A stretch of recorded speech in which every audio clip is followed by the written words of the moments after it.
मौका औरों के दिलों में धड़कने का, मौका औरों की रगों में बहने का। विश्व रक्तदाता दिवस पर मैं एम बलडोदिया आप सब लोगों से मुखातिब हो रहा हूं स्वैच्छिक रक्तदान और स्वैच्छिक रक्तदान से संबंधित कुछ विशेष बातों के साथ। देखिए, सबसे पहले 2004 में WHO द्वारा विश्व स्वास्थ्य संगठन तथा रेड क्रॉस सोसाइटी का जो इंटरनेशनल ऑर्गेनाइजेशन है, इनके कोलैबोरेटिव एफर्ट से विश्व रक्तदान दिवस का आयोजन हर वर्ष 14 जून को किया जाता है। 14 जून कार्ल लैंडस्टीनर का बर्थ डेट है, जो कि एबीओ ब्लड ग्रुप के डिस्कवरर थे। कार्ल लैंडस्टीनर ने एबीओ ब्लड ग्रुप की डिस्कवरी करने के साथ साथ आप कहेंगे उन ब्लड ग्रुप्स का जो पॉजिटिव और नेगेटिव आरएच फैक्टर है उसकी इंपॉर्टेंस को भी क्लियर किया था। इनको इनकी विशेष खोज के लिए 1930 में नोबेल प्राइज से नवाजा गया। भारत में 1 लाख से अधिक लोगों को प्रतिवर्ष थैलेसीमिया के कारण रक्त आदान करना पड़ता है, ब्लड ट्रांसफ्यूजन करना पड़ता है।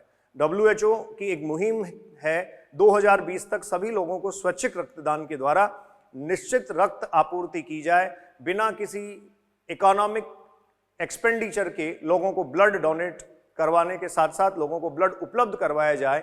ये WHO का एक थीम था। इसको प्राप्त करने में हर एक को जुटना जरूरी है, हर एक को जुटना आवश्यक है। अगर आप स्वस्थ रहना चाहते हैं तो एक बहुत सिंपल तरीका है, आप नियमित रूप से रक्तदान करें। मैं भी इस मुहिम में 2010 से जुड़ा, अब तक 22 बार अपना ब्लड डोनेट कर चुका हूं और थाउजेंड्स ऑफ यूनिट्स के ब्लड डोनेशन कैंप्स में आयोजित करवा चुका हूं। इस बार के 2020 के ब्लड डोनेशन डे का थीम रखा गया है सेफ ब्लड सेव लाइव्स। अगर सुरक्षित रक्त दिया जाएगा तो निसंदेह बहुत सारी जिंदगियों जो हैं उनको बचाया जा सकता है। इस बार के वर्ल्ड ब्लड डोनेशन डे का थीम रखा गया save life by the donating safe blood. इसके साथ साथ एक स्लोगन प्रपोज किया गया और ये स्लोगन है give the blood to make a healthier place. हम वर्ल्ड को, हम दुनिया को एक सुरक्षित और एक स्वस्थ जगह बनाना चाहते हैं, इसलिए हमें रक्तदान करना चाहिए। देखिए, रक्तदान के 2 बेसिक मेथड हैं, 2 तरीके हैं। एक होल ब्लड दिया जाता है जिसमें कंप्लीट ब्लड दिया जाएगा। जो डोनर है उसकी बॉडी से सीधे 350 ml अमाउंट जो ब्लड का है वो ले लिया जाता है और उससे फिर जो रिक्वायर्ड कंपोनेंट्स हैं उन कंपोनेंट्स को सेपरेट करके पेशेंट को दे दिया जाता है। दूसरा एक मेथड है जिसमें आप ये कहेंगे जो डोनर है उसकी बॉडी से सिर्फ उसी कंपोनेंट को लिया जाता है जिस कंपोनेंट की आवश्यकता होती है।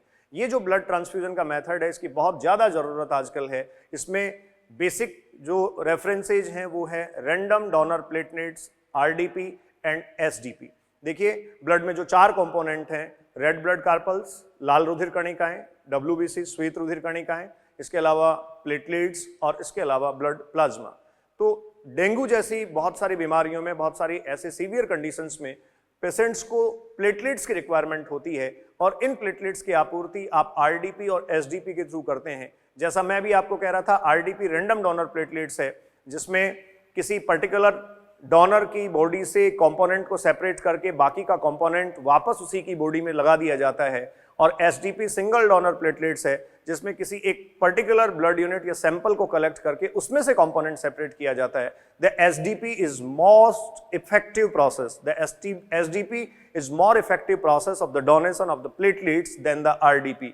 एक RDP यूनिट जो है वो आप ये कह सकते हैं SDP यूनिट के कंपैरेटिवली कभी भी एफिशिएंट नहीं हो सकती। SDP जो डोनेशन है that is equal to the 5 to 10 units of RDP। तो आज इस विशेष दिन को आप सब लोगों से मेरा आह्वान, आप सब लोगों से मेरा सविनय निवेदन, रक्तदान की परंपरा को बनाएं, स्वस्थ रहें, सतर्क रहें, सजग रहें और इस कोरोना काल में संयमित भी रहें। धन्यवाद।